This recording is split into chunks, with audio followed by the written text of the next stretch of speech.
तो देखते हैं इस पर कुछ जल्दी हो और करवाएंगे इसको हम लोग। 27% ओबीसी आरक्षण का मुद्दा एक बार फिर से प्रदीप यादव ने उठाया। उनका कहना है कि दिल्ली जाना चाहिए, प्रयास जो है वो करनी चाहिए। बिल्कुल, तो बहुत पॉजिटिव, उन्होंने तो बहुत पॉजिटिवली अपनी बात को पक्ष विपक्ष हर किसी के लिए रखा कि हम लोग सब मिलकर के वहाँ जाते हैं और इसको लागू करवाते हैं। तो डेफिनेटली हम लोग इसमें होपफुल। आप हर साल उन्हीं बच्चों का एक ही स्कूल में रीएडमिशन करवाते हैं, तो निश्चित रूप से ये जो नियम ये चल रहा है, गलत एक प्रक्रिया चल रहा है। 100% भाई, हमारे भी बच्चे हैं और कम सालों से हम लोग हर एक अभिभावक इस चीज़ से पीड़ित है और हमें इस दर्द को हम लोग महसूस करते कि स्कूल पर कोई नियंत्रण नहीं है सरकार का। बहुत ही मतलब एक देखिए चिंताजनक स्थिति तो है और बहुत पहले से है।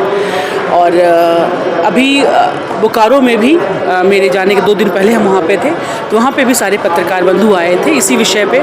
संवेदनशीलता के साथ सब ने मतलब पॉजिटिवली कह रहे हैं कि इन चीज़ों पे मतलब एक्शन होना चाहिए। हमने भी अपनी बातों को शिक्षा मंत्री के साथ भी, माननीय मुख्यमंत्री जी के साथ भी इस चीज़ को रखा है कि बात तो हर बार ये उठ जाता है लेकिन कोई एक्शन नहीं होता है। तो सचिव के साथ देखिए मैं अपने स्तर से मैं अपनी ही बातें करूँगी कि कहाँ हम लोग इस पे काम करवा सकते हैं, जितना जल्दी हो ये लागू हो जाए झारखंड में, क्योंकि ये गलत है। आप हर साल उन्हीं बच्चों का एक ही स्कूल में रीएडमिशन करवाते हैं, तो निश्चित रूप से ये जो नियम ये चल रहा है, गलत एक प्रक्रिया चल रहा है, इस पे एक्शन होना चाहिए। और आज संसद विधानसभा के अंदर में भी इन बातों पे चर्चा हुआ है। तो कुछ नियम शिक्षा मंत्री के तरफ से एक नियम आया था कि हाई कोर्ट का इंटरफेरेंस है, तो उसके बाद मतलब उसको ही हवाला मतलब हम लोग रख रहे हैं। तो निश्चित रूप से देखिए हम लोग को इस पे काम करना है और मैं सिर्फ विधायक के तौर पे ही नहीं, एक गार्जियन के तौर पे भी मेरी संवेदना है इस स्थिति को लेकर के।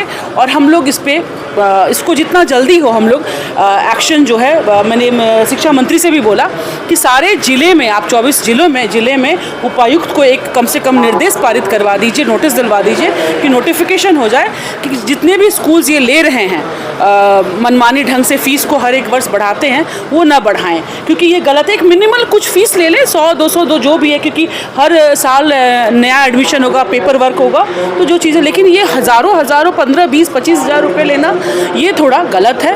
तो देखते हैं इस पर कुछ जल्दी हो और करवाएंगे इसको हम लोग। 27% ओबीसी आरक्षण का मुद्दा एक बार फिर से प्रदीप यादव ने उठाया। उनका कहना है कि दिल्ली जाना चाहिए, प्रयास जो है वो करनी चाहिए। बिल्कुल, तो बहुत पॉजिटिव, उन्होंने तो बहुत पॉजिटिवली अपनी बात को पक्ष विपक्ष हर किसी के लिए रखा कि हम लोग सब मिलकर के वहाँ जाते हैं और इसको लागू करवाते हैं। तो डेफिनेटली हम लोग इसमें होपफुल है कि जल्दी कुछ हो इस पर।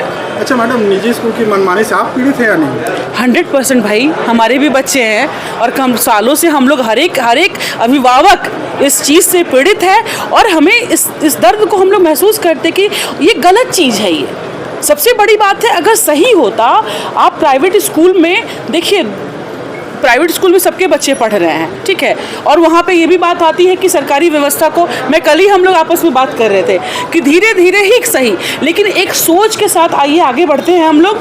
अगर हम लोग वहाँ इंटरफेरेंस नहीं कर पा रहे हैं, वो हाई कोर्ट का हवाला दे रहे हैं हम लोगों को, ठीक है, तो क्यों नहीं हम लोग सरकारी व्यवस्था को धीरे धीरे ही कम से कम उसको इतना दुरुस्त करें। थोड़ा वक्त लगेगा, लेकिन ऐसा नहीं है कि ये नामुमकिन है, ये मुमकिन है, ये हो पाएगा।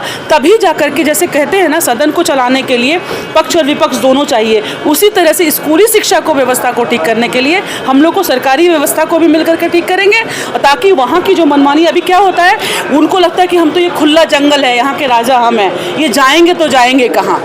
तो कहीं ना कहीं हम लोग को मिलकर के संशोधन करके अपनी सरकारी व्यवस्थाओं को भी हम ठीक करेंगे आने वाले समय में और इन पे भी नकेल लगाएंगे।